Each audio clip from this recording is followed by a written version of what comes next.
Greetings, ladies and gents, and welcome to this latest edition of Re-TFOS, where I take old stories I've narrated and update them to modern audio standards. This particular story is called Billy Bob's Space Trucker, and is part of the series. If you are new to the series, there is a playlist listed down below in the description, and as always, I hope that you enjoy. Chapter 27. The invasion of Bastion was not going well for the crabs. While most of the human ships were engaging in a defense of the Libertonian homeworld, the terrain on Bastion was more than challenging for the crabs who weren't designed for mountain combat. They had the weight of sheer numbers on their sides, however, and many wars are decided by statistics and not people.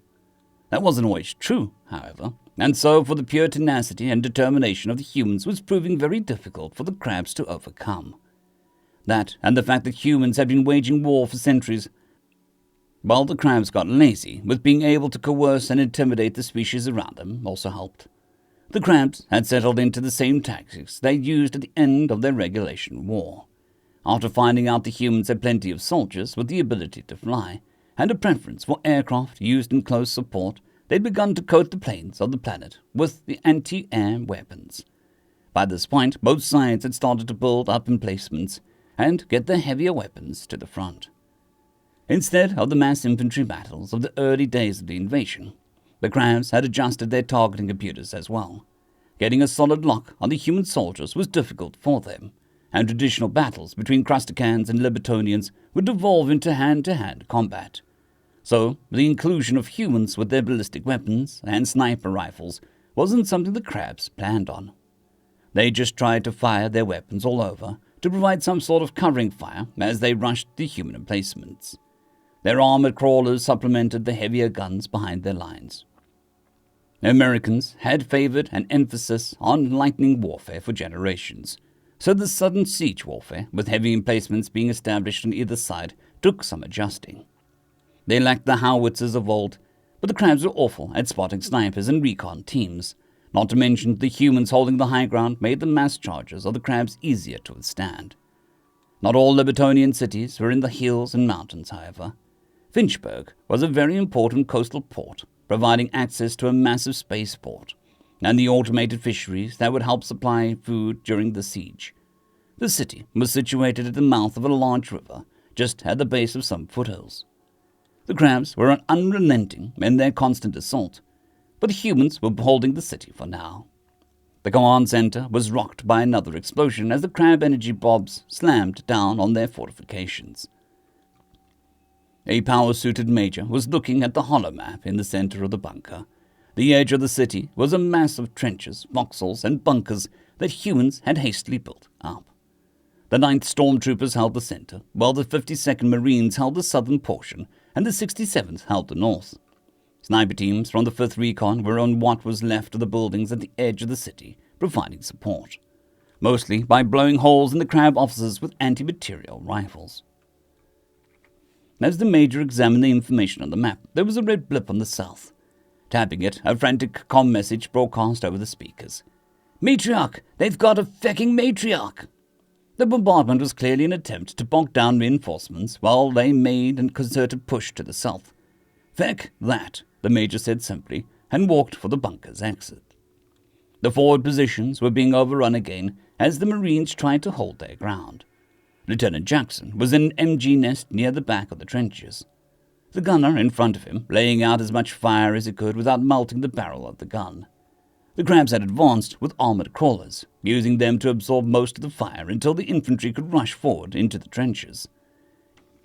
Shotguns and submachine guns were proving very effective within the trenches themselves.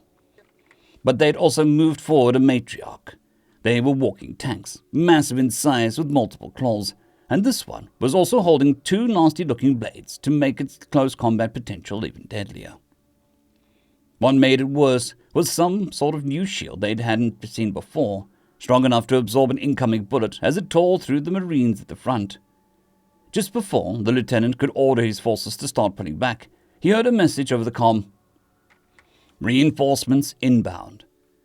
There was a shriek in the air of jump jets before a figure in black power armor slammed down on one of the crabs advancing over the trenches, crushing it in a shower of that green gunk that they were covered in.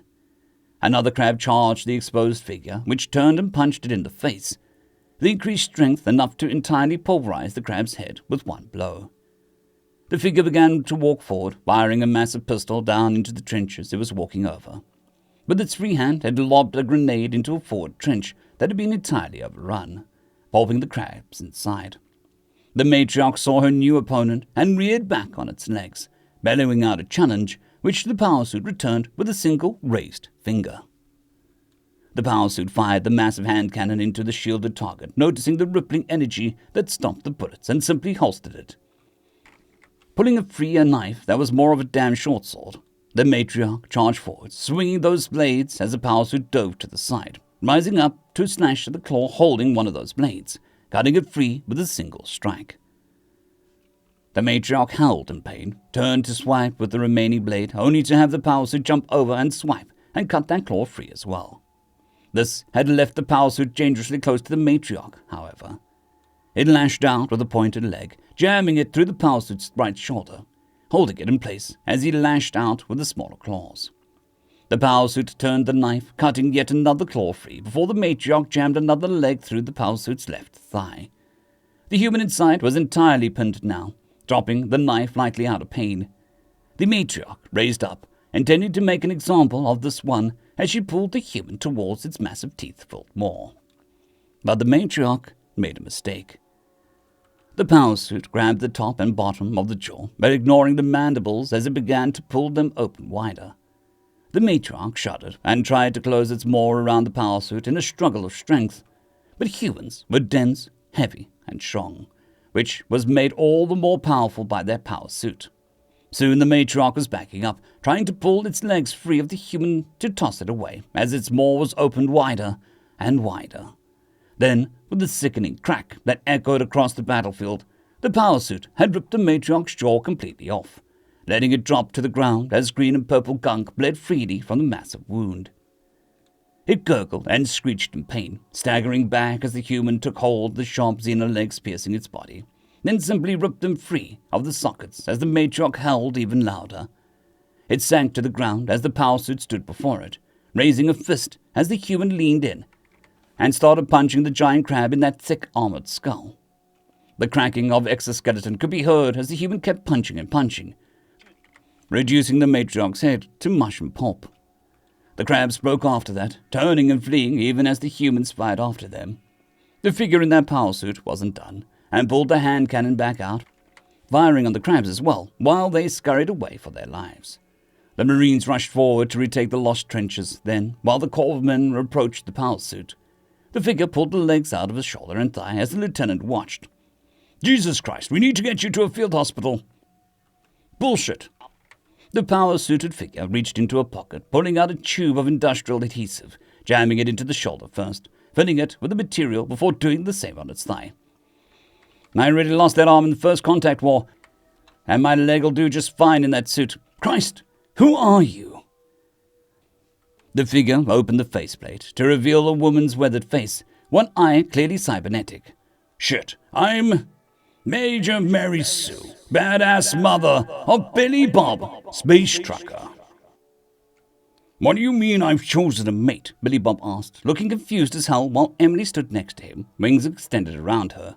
When she looked at him, he leaned back a bit, seeing some sort of emotion in her eyes he didn't understand. "You mean you chose her over me?" "What? I never said that. I provided you with food and alcohol. My coloring is obviously superior." "Emily, I don't know what's going on here. You're acting crazy." "Crazy?" She screamed at him and then pushed, a change seeming to take hold of her as her wings folded back and her hands lowered. He could see tears in her eyes then. "You think I'm crazy?" "No, wait." But the damage was done as she began to cry, turning and running back up the stairs. Billy Bob cursed and quickly put the bottle of booze and the plates of food back on the bar as he went running up after her. The door to the room was open, but inside he found a bathroom door locked, and some sort of chirping coming from inside. "Emily," he asked, and knocked on the door. "Please come out. We need to talk this over, 'cause I'm really confused." "What is there to talk about? You've made your choice," came her obviously pained voice from inside. Billy Bob saw the human agent in the door and looked back at the locked bathroom door. "Emily, don't do anything. I'll be right back." He quickly moved to the human woman. "What the fuck did you do?" I don't know. You're the one who's been living with her. But yeah, but I've never talked to her about whatever is going on. Why not? I don't know. I just assumed someone else would explain it to me when the time was right. He shrugged, obviously regretting his decision by now. Well, that was a stupid idea. Yes, thank you. I got that now. He growled out with a frown. Hold on, the spy murmured and pulled a small earpiece from her ear, handing it to Billy Bob, who quickly set it into his own ear. This is Billy Bob. The feck did you do to the Libertonian? I don't fucking know. Who is this? My name's Greg. I'm the senior agent. What's going on? She made some sort of mating display, and then you turned her down. I don't know what the feck is going on. All right. Well, shit. Hold on, let me open up some files here. Okay. Libertonian mating rituals. Libertonian mating rituals are among some of the most complex and complicated in the known galaxy. That's fucking fantastic, Billy Bob muttered. Unlike most species, Libertonian form unions based around mutual benefit and enjoyment rather than reproduction. This is likely a side effect of their homeworld and evolution, yada yada yada. Males and females are free to instigate with no cultural bias in gender and roles, blah blah blah. Are you a gender capable of breeding with her? I'm fucking human, and you know that. I don't think we can breed. Yeah, but you are male, so her brain might not be processing the fact that you're not one of her kind properly. Oh, Jesus, Billy Bob groaned out as he tried to think about what that meant. When a Libertonian female has chosen a significant other she wishes to mate with, or form a union with, her body will undergo certain changes which are only triggered at such a time. Many experience fluctuations of hormones unique to this experience as their body begins to form bonds with the scent, presence, and taste of their chosen significant other. Well, she can smell me, and I know she's tasted my blood, and not to mention, she rubs against me more now. During this time, there is a chance for the first-time mates to experience a decrease in self-awareness and logic, as their mental desire for acceptance becomes even directly related to certain pleasure senses. I guess it's a bit like dopamine. Once she's decided that she likes you, her body started to change. And because you two have been fighting crabs and nearly dying and all that, it's likely she's been confusing sensations. So she's like, riding a high when she's been around me lately and didn't realize she started to change because she's associated with the rush of fighting for her life. Yeah, I guess so. But that's if she's never done it before. Christ, Billy Bob muttered and rubbed his face with his hands. So basically all the hormones started turning her into a teenage girl, and it all sort of cascaded until she couldn't take it straight anymore. So when she saw your spy in a bright dress, it triggered some sort of mating ritual response, yes. She's likely didn't notice your lack of response because her body was filling it in for you. Just being around you made her think that you were fully accepting of what was going on. Or maybe she just misread it. I don't know. I'm not a xenobiologist. Billy Bob let this all sort of wash through his mind as he tried to figure out what to do. All right, I'll talk to you later, he said, waving the spy out of the room before closing the door. Got any advice for me? I just hear her chirping in there. That's likely a secret of an ancient Libertonian language that's used only in the company of significant others. No information has been provided for translation implants due to the intimate nature of the language and general isolation of Libertonians for the last few hundred years. Billy Bob thought it over and walked to one supply crate he brought up from the ship. He opened it up and took out one of the steaks they still had, plus a bottle of gin he'd wanted to save until he could find tonic and limes. He walked back to the bathroom door and knocked. Emily? He heard chirping as question marks scrolled along the bottom of his vision as the translator implant couldn't process it. I don't know what you're saying. I'm not Libertonian, remember, but I brought you meat and alcohol. There was a pause, and then he heard a few more chirps. I still don't know what you're saying, but I have to say, you had better coloring than anyone I've ever seen. It was vibrant and intense and so amazing it confused me. He stood on the other side of the door and heard it unlock before she opened it up. He could see the streaks of tears down her cheeks, through the downy feathers. He held up the steak and the gin for her to see. I'm human, so you have to talk in your normal language for me.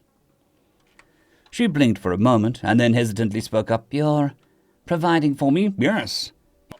He nodded and she reached out to take them, the claws on her hands sinking into the steak through the packaging as the other scratched the glass bottle as he shuddered from the sound. I think we need to sit down and talk. He saw tears well up in her eyes. You're going to choose someone else? No, he quickly said and stepped back, hands spread. But we do need to talk. He motioned towards the seats in the room, and she nodded slowly, moving out of the bathroom and sitting down, holding the steak and bottle in her lap. Billy Bob took a seat next to her. "Am I your first mate?" What does that have to... She stopped, and then her eyes went wide as she realized why he'd asked that. Oh, shit, she muttered. Yes, and all these emotions lately, and feelings, and... Oh, my intelligence god. I've been such an idiot, she exclaimed. Hey, I'm the idiot here. No, I totally forgot. With all the training I had about communication and diplomacy and all that, it was from the basis that everyone in the galaxy hated us. I never thought I'd develop feelings for a Xeno. So when I started to get all sensitive, I forgot you had no idea why. And I nearly killed you, so I was so focused on holding back so I didn't harm you with any other normal displays of affection.